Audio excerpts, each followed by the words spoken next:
سیالکوٹ گیا جماعت میں، سیالکوٹ کے ہر گھر میں فٹ بال بن رہا ہے، اور اللہ ماشاءاللہ، اور فیکٹریوں کی فیکٹریاں بڑی بڑی فٹ بالوں سے، لاکھوں فٹ بال مہینے میں جا رہا ہے، لاکھوں، کروڑوں کو تو شاید کروڑوں بھی جھوٹ نہ ہوگا، پاکستان بھی بنا رہا ہے، بنگلہ دیش بھی بنا رہا ہے، انڈیا میں بن رہا ہے، ویتنام میں بن رہا ہے، فٹ بال بنے جا رہا ہے، اور 22 لوگ ایک فٹ بال سے کھیلتے ہیں، 22 لوگ ایک فٹ بال سے کھیلتے ہیں۔ کہاں جا رہی فٹ بال؟ یہ کون کھیل رہا ہے ان سے؟ اور نہ فٹ بال کبھی پھٹتا ہے نہ ٹوٹتا ہے، یہ کون لے رہا ہے ان کو؟ ایک دیہات میں ایک آدمی تھا، یہ جو ہوتے ہیں نا لوہار کا کام کرتا تھا، اس کا وہ یہ بناتا تھا، وہ جو بوریاں سینے والے سوئے ہوتے ہیں یہ بناتا تھا، سوئے بناتا تھا۔ اب وہ اس کے لوگوں نے گاؤں میں لے لی، اب کسی اور کوئی سوئے لینا، اس نے کہا یا اللہ میرے سوئے کون لے گا، یہ تو کوئی خریدتا ہی نہیں، کیا کروں؟ تو اس نے دعا مانگی، یا اللہ میری روزی آسان فرما، میں کس کو بیچوں؟ تو ایک آدمی آیا، اس نے کہا تم یہ روزانہ کتنے بنا سکتے ہو؟ اس نے کہا یہ 100 بنا سکتا ہوں۔ انہوں نے کتنے کا ایک ہے؟ اس نے کہا 3 روپے کا ایک ہے۔ انہوں نے کہا ٹھیک ہے، مہینے میں کتنے بناؤ گے؟ اس نے کہا مہینے میں 3000 بنا لوں گا۔ انہوں نے کہا یہ پکڑو 9000 روپے، یہ تمہارا ایڈوانس ہے پورے مہینے کا، 9000 مہینے بعد میں آ کے لے جاؤں گا۔ اس نے کہا لو جی، وہ تو شکر کیا یا اللہ، تو کام ہی بن گیا۔ اس نے جناب 9000 روپے پکڑا، دھڑا دھڑ بنانے شروع کر دیے، اور برائے مہینہ ختم ہو وہ آئے، وہ ڈلیوری لے اور اس کو 9000 اور دے جائے کہ اگلے مہینے کا ایڈوانس لے لو۔ 4 5 6 مہینے گزر گئے، تو اب اس کے دل میں، انسان ہے نا، بس انسان ہے کمزور، اس کے دل میں آیا یہ کہیں مجھ سے زیادہ پیسے تو نہیں کماتا، سستے مجھ سے آگے زیادہ مہنگے بیچتا ہے۔ تو اس نے کہا یہ تم کہاں بیچتے ہو؟ انہوں نے کہا تمہارے بک رہے ہیں کہ نہیں بک رہے؟ انہوں نے کہا میرے تو بک رہے ہیں، تم کہاں بیچتے ہو؟ انہوں نے کہا تم چھوڑو اس بات کو، تم اپنا کام کرو، مجھے اپنا کرنے دو۔ انہوں نے کہا چلو ٹھیک ہے، لیکن اس کا تجسس بڑھتا رہا کہ یہ پیسے زیادہ کماتا ہے کہیں مجھ سے۔ اگلے مہینے جب وہ آیا، اس نے ڈلیوری اس کو دی، تو چپ کر کے اس کے پیچھے ہو گیا، وہ آگے جا رہا ہے، یہ پیچھے جا رہا ہے، جاتے جاتے جاتے جاتے آگے نہر آ گئی۔ جب نہر آئی تو اس نے وہ جو سوئے لیے تھے اس سے، وہ سارے کے سارے اس نہر میں پھینک دیے۔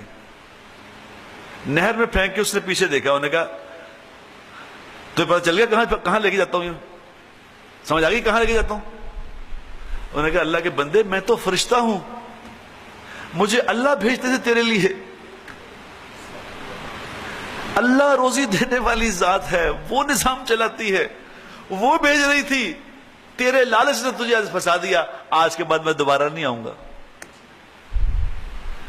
اللہ قدرت والے ہیں، اللہ نظام چلاتے ہیں۔ ایک جنگل میں وہ واقعہ لکھا انہوں نے اپنے فضائل صدقات میں، ایک جنگل میں پہلے لوگ دنیا چھوڑ کے جنگلوں میں بیٹھ جاتے تھے، اللہ اللہ کرتے تھے، تو جا کے اللہ اللہ کرنے لگ گیا، ایک بندہ بیٹھ گیا وہاں، اب وہ اللہ سے مانگے یا اللہ مجھے کھانا کھلا، یا اللہ کھانا کھلا، میں بھوکا ہوں۔ تو ایک ہرنی آئے اور آ کے اس کے سامنے ٹانگیں کھول کے کھڑی ہو جائے، یہ اس کا روزانہ دودھ پیے، تازہ دودھ پیے، وہ چلی جائے۔ اللہ نے اس کی روزی کا بندوبست کر دیا، روز ہرنی آتی ہے، دودھ پلاتی ہے، چلی جاتی ہے، روز آتی ہے، چلی جاتی ہے۔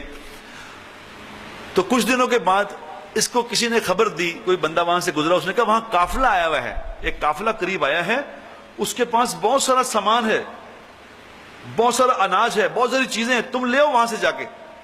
اس نے کہا اچھا، وہ اناج لینے چلا گیا ان سے۔ اب اناج لے کے آ گیا، کچھ تھوڑا بہت جو ملا اس کو لے کے آ گیا واپس۔ اب یہ انتظار کرتا رہا، ہرنی دوبارہ آئی نہیں، اگلے دن بھی نہیں آئی، اگلے دن بھی نہیں آئی۔ اب اناج ختم ہو گیا 2-3 دن میں، یار ہرنی نہیں آتی، تو اس کو غیب سے آواز آئی کہ اللہ تجھے روزی دیتے تھے، تجھے پسند نہیں آئی، تم نے اللہ کے غیر سے جا کے روزی مانگی، اب جاؤ انہیں سے لو، اللہ کی بند ہو گئی۔ اللہ نظام چلانے والے ہیں میرے دوستو۔ اللہ تبارک و تعالیٰ نے اپنے نبی پاک صلی اللہ تعالی علیہ وسلم کو ہمارے لیے ایک زندگی دے کے بھیجا ہے کہ یہ اے میرے حبیب، ان کو یہ زندگی سکھا دے، یہ زندگی لے لیں اور ان کے دنیا جہان کے مسئلے حل ہو گئے۔ لیکن میرے دوستو ہم نے بڑا ظلم کیا، خدا کی قسم بڑا ظلم کیا کہ اپنے نبی کی زندگی نہیں سیکھی، دنیا میں مارے پھر رہے، روزی کے پیچھے مارے مارے پھر رہے ہیں۔ اللہ کے نبی نے جو روزی کے اسباب بتائے ہیں وہ نہیں کیے، غیر مسلموں کے پیچھے پھر رہے ہیں۔ حضور اکرم صلی اللہ تعالی وسلم نے فرمایا، جس کا مفہوم یہ ہے، میں قرآن کی ایک آیت ایسی جانتا ہوں، ایک آیت ایسی جانتا ہوں جو اس پہ عمل کر لے اس کے دنیا آخر کے سارے مسئلے حل ہو جائیں گے۔ صحابہ نے کہا یا رسول اللہ بتائیں وہ کون سی آیت ہے، ہم بھی اس پہ عمل کر لیں۔ آپ نے فرمایا وَمَن يَتَّقِ اللَّهَ يَجْعَل لَّهُ مَخْرَجًا وَيَرْزُقْهُ مِنْ حَيْثُ لَا يَحْتَسِبُ، کہ تم اللہ کی نافرمانی کے کام چھوڑ دو، بس اللہ کی نافرمانی چھوڑنا سیکھ لو میرے دوست، نافرمانی چھوڑ دو۔ تو اللہ قرآن میں کہہ رہے ہیں، قرآن میں کسی عام کتاب میں نہیں کہہ رہے، قرآن میں کہہ رہے ہیں کہ تم اللہ کی نافرمانی صرف چھوڑ کے مجھے دکھاؤ تو میں کیا کروں گا کہ میں تمہیں ہر تنگی پریشانی مشکل سے نکلنے کا راستہ میں خود دکھاؤں گا، کسی سے پوچھنا نہیں پڑے گا۔ میسج ٹی وی کے چینل کو سبسکرائب کیجئے اور امن کے پیغام کو پھیلانے میں ہماری مدد کیجئے۔ ویڈیو کے نیچے سبسکرائب کے بٹن پر کلک کریں اور میسج ٹی وی چینل کے سبسکرائبر بنیں۔ سبسکرائب کرنے کے بعد بیل کے آئیکن پر کلک کیجئے تاکہ ہر نئی ویڈیو کی نوٹیفیکیشن براہ راست آپ کو مل جائے۔ اس ویڈیو کو تھمز اپ کا بٹن دبا کر لائک کیجئے اور اپنی فیس بک وال اور ٹویٹر پر شیئر کیجئے۔ آپ کا اپنا message T V. Message T V کی نشریات دیکھنے کے لیے اپنے کیبل آپریٹر سے کہہ کر میسج ٹی وی کو اپنی کیبل پر چلوائیں یا satellite dish per tune in کریں۔ آپ کا اپنا میسج ٹی وی۔